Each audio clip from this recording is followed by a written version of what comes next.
bona tarda, depèn, o bona nit, mai se sap. Crec molt en totes les relacions humanes. Potser de vegades em declaro una mica panteista.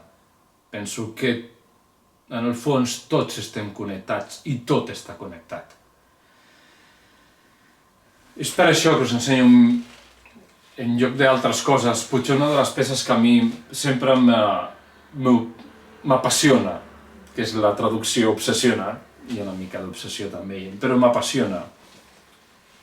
Sempre treballo o intento visualitzar el sopar dels amics, que és un títol d'una obra que a mi m'interessa molt, però jo no el faig referència com a la Santa Cena, sinó que eren un grup d'amics que es van conèixer i possiblement el pare, que és aquest, presentava, diguéssim, Jesús i Maria Magdalena i estava envoltat dels amics. I dintre dels amics hi ha algun que no era molt amic, que és aquest que està aquí posat en posició invertida, entre cometes.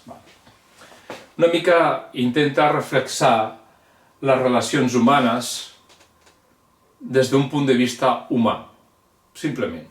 Moltes vegades pensem, ostres, com és que m'he trobat com aquesta persona? Com és que amb aquesta persona tinc més sintonia o no en tinc tanta? La pintura em permet drenar tot allò que moltes vegades no sé fer d'una altra forma.